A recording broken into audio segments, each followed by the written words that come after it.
Magandang umaga po muli, ang inyong lingkod, si Chef Roy. Kumusta po kayo lahat? Shout out po sa lahat ng makakapanood ng video kong ito. Pagpapalain po kayo ng Diyos.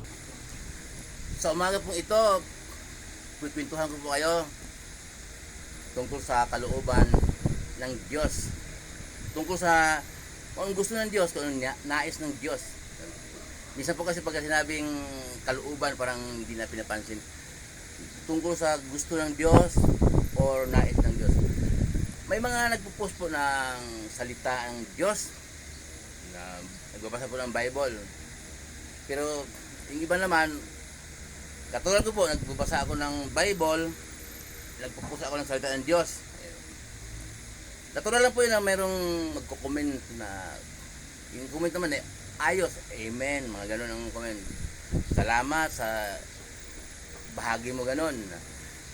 Yung iba po nag-comment na bakit matalino ka ba? Sino ka ba? Matino ka ba? Yun. Yun ang matalino ka ba? Matino ka ba? Nagpo-post ka ng ganun. Sasabihin ko po sa inyo ngayon sa umagang ito tungkol sa gusto ng Diyos o nais ng Diyos. Basahin po niyo sa aklat ni Jonas sa Old Testament. Okay? Si Jonas po ay anak ni Amitay. Kinausap siya ng Diyos na Jonas, pumunta ka sa Ninive, isang malaking lungsod. Sabihin mo doon na nakarating na sa akin ang kanilang kasamaan. Sumasamba sa rebulto, mga Diyos-Diyosan, hindi na sumasamba sa Diyos. Pinapasabi na kung hindi kayo sumamba sa tunay na Diyos, ng Diyos ng Israel, gugulawin kayo. Utos ng Diyos kay Jonas. Ang ginawa po ni Jonas, si Jonas may makasarili. Ayaw man sama ugali, makasarili. Ayaw nang mayroong gugulawin ka ng Diyos, hindi matuloy, ayaw ni Jonas. Kaya ang ginawa ni Jonas, pumunta ng Jupa, sumakay ng barko biyaheng Tarsis. Hindi pa pupuntang Ninive ang lakad niya, hindi yung gusto ng Diyos, pupunta siya sa Ninive para doon bilang propeta magsalita na magbago kayo, magsusumamba sa Diyos. Ngayon po, ibang barko sinakay ni Jonas, kaya yung Diyos man tinatakasan niya Sino ba naman tatakas sa utos ng Diyos? Kayo po ba? Kung utusan kayo ng Diyos, tatakas ba kayo? Di ba hindi? Si Jonas tumakas. Siyempre, Diyos yan. Nakikita niya si Jonas na ibang barko ang sinakyan. Kaya habang nasa gitna ng dagat si Jonas, nagpadala ang Diyos ng bagyo. I-shortcut ko lang po. Noong nagpanik na yung mga pasahero, saka yung mga tauhan ng barko, kapitan, in-advise si Jonas na ihulog ninyo ako sa dagat. Sige na. Nung hinulog si Jonas, tumahimik po ang dagat. Nawala yung bagyo. Tapos ang Diyos naman nagpadala ng malaking isda, nilamon si Jonas,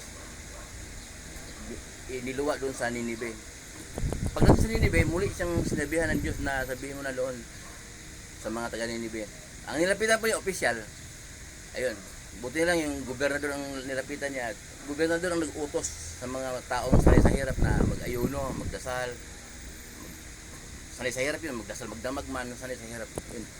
Pinatawad ng Diyos ang Ninive. Nung pinatawad, hindi na patuloy ang gunawin ng Diyos ang Ninive. Narungkot si Jonas. Sinuyo pa siya ng Diyos. Nandun si Jonas sa disyerto, mainit. Nagpatubo ang Diyos ng halaman para tumakip sa kanya. Saglit na tumubo. Ang Diyos po, walang imposible. Makapangyarihan siya. Maghapon, magdamag, doon siya sumilong sa halaman. Tapos kinabukasan po, nagpadala ang Diyos ng mga uod para patayin yung halaman. Nalungkot si Jonas. Kaya sabi ng Diyos kay Jonas, magdamag mong kasama yan, magdamag mong kasama yung halaman. Ngayon, kinain siya ng uod, nalungkot ka. Ako pa kaya na ang laking lungsod ng Ninive na yan, gano'n ko sila katagal inalagaan. Makasarili man si Jonas, hindi siya sumunod sa utos ng Diyos, patuloy siyang sinusuyo ng Diyos. Sa Old Testament po yun. Sa New Testament naman, si Pablo ay nung hindi pa po siya Kristiyano, ang pangalan po ni Pablo ay Saul. Lahat pong sumasampalataya kay Jesus, tinutugis po niya. Siya po ang founder siya ng pagkamatay ni Esteban. Pinatay si Esteban, binato ng mga kalalakihan at inaproban niya dahil mayaman si Saul, binatang mayaman. Hanggang sa humingi sa permit sa pamahalaan na tugisin, hulihin ang lahat ng naniniwala kay Jesus na si Jesus muling nabuhay. Lahat ng naniniwala, tugisin ang lumaban, pwedeng patay niya. Ganun si Saul, kalaban siya ng Diyos. Pero nung papunta siya ng Damasco, nakita niya yung liwanag na nabulag siya, nasilaw siya, laglag siya sa kanyang kabayo. Yun, isilkatin ko lang po, baka hindi niya tapusin ang video. Kinausap siya ni Jesus. Ako to, na yung inusig si Jesus. Pero si Jesus, nung panahon pong yun, si Jesus matagal ng patay, nakaakit na sa langit. Tatlong araw siyang nabulag, hindi siya kumakain, saka hindi siya uminom ng tubig. Napahiya siya eh. Mayaman siya, matalino, mali pala ang paniwala niya. Si Jesus pala ang talagang tagapagligtas. Talagang tinawag siya ng Diyos Ama. Kaya ang kwento ko pong ito, si Pablo, dati si Saul siya. Nung naging Christian siya, naging Pablo. At si Jonas po naman, makasarili. Ang kwento ko pong yan, huwag niyong tingnan ang mga tao na nagsalita ng salita ng Diyos. Gaya po ng lingkod, lagi sinasabi na, hindi ko po ito kayang sabihin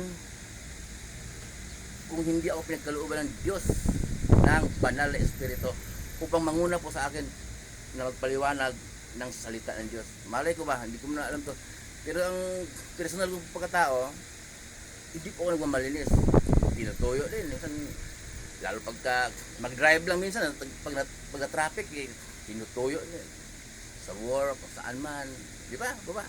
Hindi po ako nagmamalinis, pero wag po niyo titingnan yun. Ang pakinggan po ninyo, yung sinasabi niya, at yung lingkod, nagbabasa ng verse, bumanggit ng Biblia, basahin din po ninyo, at pag tugmain po ninyo yung binabasa ko, at sinasabi ko po para hindi niyo ako mahatulan. Kasi pag nahatulan po niyo ako, nagkasala din po kayo, kasi nakalagay sa Biblia yun. Kung may iba man nangaral, na hinatulan ninyo, nagkasala din kayo. Kung may ibang nangaral naman na hindi kay Jesus, pinaniwalaan ninyo, magkasala din kayo. Naniwala kayo eh. Hindi turo ni Jesus ang tinuturo niya. Ang turo po ng ating Panginoon Jesus po, yun po ang ating pamuhay araw-araw dahil yun po ang nais ng Diyos na makapangyarihan sa lahat. Mababasa po natin sa Mateo 17:5. Sabi, ito ang minamahal kong anak na lubos kong kinalulugdan, pakinggan ninyo siya. Ayan ang gusto ng Diyos Ama. Kaya pakinggan po yung turo ng Panginoon Jesus. Mateo sa bago diba Mateo hanggang bago magpahayag aklat ni Judas, yun mga turo ng Panginoon Jesus. Muli po yung lingkod, si Chef Roy, mabuhay po kayo, pagpapalain po kayo ng Diyos. Sasamahan kayo ng Diyos kahit saan po kayo pupunta. Sa mga trabaho pinasukan ninyo, anumang negosyo, pinagkitaan ninyo sa buhay, ayon sa kalooban ng Diyos.